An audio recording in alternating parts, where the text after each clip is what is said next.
जब इंसान को कब्र में दफन किया जाता है तो दो फरिश्ते आते हैं। तेरा रब कौन है?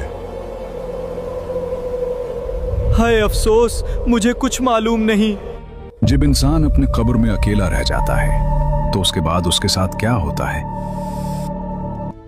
अगर वो नेक और ईमान वाला होगा तो उसकी कब्र कैसी बनेगी, और अगर वो गुनाहों में डूबा हुआ होगा तो उसका अंजाम क्या होगा? आखिर कब्र में हर इंसान के साथ क्या पेश आता है, आइए जानते हैं। जब इंसान को कब्र में रखा जाता है तो कब्र उसका इस्तकबाल करती है। अगर वो ईमान वाला हो तो कब्र उसे इस तरह अपने अंदर समेटती है जैसे एक माँ अपने प्यारे बच्चे को मोहब्बत से सीने से लगा लेती। लेकिन अगर इंसान गुनाहगार हो, अल्लाह ताला का इनकार करने वाला हो, तो उसके लिए कब्र की सख्ती बहुत दर्दनाक होती है। आखिर कब्र की पहली रात कैसी होती है, आइए इस ईमान अफरोज और सबक आमोज हकीकत को जानते हैं। जब दफन करने वाले दफन करके वहां से चले जाते हैं तो मैयत उनके जूतों की आवाज सुनती है। उस वक्त उसके पास दो फरिश्ते जमीन चीरते हुए आते हैं। उनकी शक्लें निहायत डरावनी और हैबतनाक होती हैं। उनके बदन का रंग स्याह होता है, उनकी आंखें स्याह और नीली और देग की मानिंद शोला जन होती हैं। उनके महीब बाल सर से पांव तक होते हैं और उनके दांत बहुत लंबे होते हैं जिनसे वो जमीन चीरते हुए आते हैं। उनमें एक को मुनकर और दूसरे को नकीर कहते हैं। फिर वो मैयत को झुंझोड़ कर उठाते हैं और निहायत सख्ती और करख्त आवाज में सवाल करते हैं। फिर फरिश्ते उससे पहला सवाल करते हैं, मन रब्बुका, तेरा रब कौन है? अगर वो मोमिन होता है तो जवाब देता है, रब्बी अल्लाह, मेरा रब अल्लाह अज़्ज़ वजल है। फिर दूसरा सवाल होता है। वीडियो को आगे देखने से पहले हमारी ये इत्र ट्राई कीजिए। ये जो चीज़ है ना, इसका नाम है मुश्क तहारा। ये एक अरबिक फ्रेगरेंस है। इसमें एक क्रिस्पी खुशबू है, लाइक जैसे आपको एक ठंडक महसूस होगी, और इसमें कूल अकवा है, और इसमें एक ऐसी फ्रेशनेस है जैसे इंसान को ये पानी की तरह ताज़ा दिन भर रखता है। आपको पता है, जब मैंने ये सुबह लगाया, सुबह खाने के बाद, हाथ धोने के बाद इसकी खुशबू मेरे हाथ पर थी और अभी तक मुझे इसकी स्मेल आ रही है हाथ पे। तो ये एक लॉन्ग लास्टिंग खुशबू है। तो अगर आपको ये इधर चाहिए, नीचे डिस्क्रिप्शन में व्हाट्सएप लिंक है, तो आप इस पर मैसेज कर सकते हैं, तो हम आपका ऑर्डर ऑनलाइन डिलीवर कर देंगे। आपको लोग जरूर नोटिस करेंगे कि वाह, आपने क्या लगाया है, क्या नफीस खुशबू है। ये कौन सा इतर है? मस्क तहारा। फिर दूसरा सवाल होता है, मा दीनु का, तेरा दीन क्या है? वो जवाब देता है, दीनी अल इस्लाम, मेरा दीन इस्लाम है।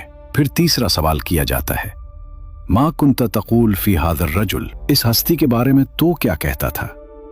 वो जवाब देता है, हुवा रसूलुल्लाह सल्लल्लाहु ताला अलैहि वसल्लम, वो तो रसूलुल्लाह सल्लल्लाहु ताला अलैहि वसल्लम। फिर फरिश्ते पूछते हैं, तुम्हें यह कैसे मालूम हुआ?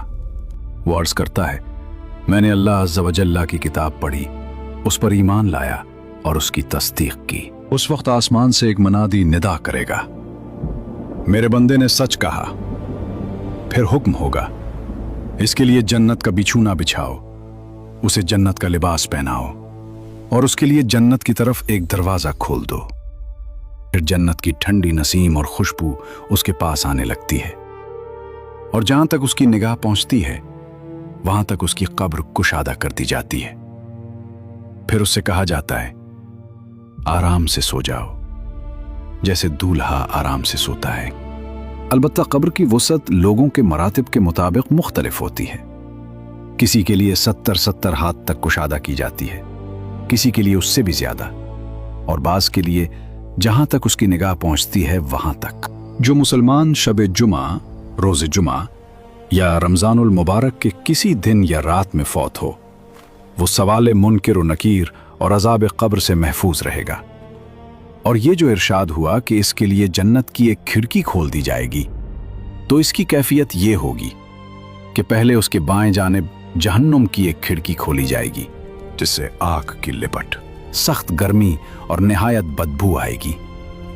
फिर उसे बंद कर दिया जाएगा। उसके बाद दाएं जानिब जन्नत की एक खिड़की खोली जाएगी और उससे कहा जाएगा, अगर तुम इन सवालों के सही जवाब न देते तो तुम्हारे लिए वो मकाम था, लेकिन अब ये तुम्हारा मकाम है, ताकि वो अपने रब की नेमत की कदर पहचाने कि अल्लाह ताला ने उसे कितनी बड़ी मुसीबत से बचाया और कैसी अजीम नेमत अता फरमाई। और मुनाफिक के लिए उसका मामला उसके बरक्स होगा। अगर मुर्दा मुनाफिक हो तो सब सवालों के जवाब में ये कहेगा, हाँ ला अदरी, अफसोस मुझे तो कुछ मालूम नहीं। फिर कहेगा, कुन्तु अस्माउ अन्नास यक़ूलून शय्यन फ़अक़ूलुहु, मैं लोगों को कहते सुनता था, खुद भी वही कह देता था। उस वक्त आसमान से एक पुकारने वाला पुकारेगा, ये झूठा है, इसके लिए आग का बिछूना बिछाओ, आग का लिबास पहनाओ और उसके लिए जहन्नम की तरफ एक दरवाजा खोल दो। फिर जहन्नम की गर्मी और लिफ्ट उस तक पहुंचेगी और उस पर अजाब देने के लिए 2 फरिश्ते मुकर्रर होंगे जो अंधे और बहरे होंगे। उनके साथ लोहे का एक हथौड़ा होगा कि अगर पहाड़ पर मारा जाए तो वो भी खाक हो जाए। वो इसी हथौड़े से उसे मारते रहेंगे।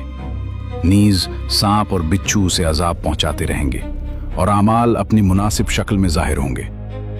बुरे आमाल खौफनाक सूरत इख्तियार करके उसे तकलीफ पहुंचाएंगे, जबकि नेक लोगों के नेक आमाल खूबसूरत और महबूब सूरत इख्तियार करके उन्हें राहत पहुंचाएंगे। अहदीस में आता है कि सूरह मुल्क अपने पढ़ने वाले के लिए कब्र में शफाअत करती है। तबारकल्लज़ी बियदिहिल मुल्क व हुवा अला कुल्लि शैइन क़दीर। जब कब्र में अजाब पांव की तरफ से आता है तो सूरह मुल्क कहती है, यहां से तुम्हारे लिए कोई रास्ता नहीं, क्योंकि ये बंदा मेरे जरिए क़याम करता था।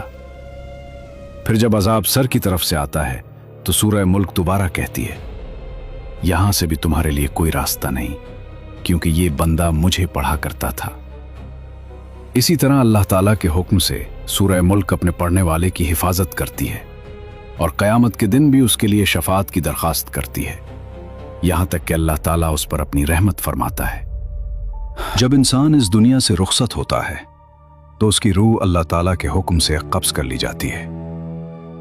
मोमिन की रूह को इज्जत व एहतराम के साथ ऊपर ले जाया जाता है, जबकि हर रूह अपने आमाल के मुताबिक बरज़ख की जिंदगी में दाखिल हो जाती है। क़यामत तक रूह की अपनी एक मखसूस हालत होती है जिसका मुकम्मल इल्म अल्लाह ताला ही को है। याद रखें, ये दुनिया हमेशा रहने की जगह नहीं। एक दिन हम सब ने अपनी कब्र में उतरना है।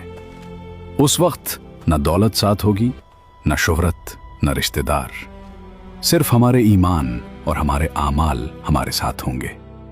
इसलिए आज ही अपने रब की तरफ रुजू करें, नमाज की पाबंदी करें, कुरान से ताल्लुक मजबूत करें और गुनाहों से सच्ची तौबा कर लें।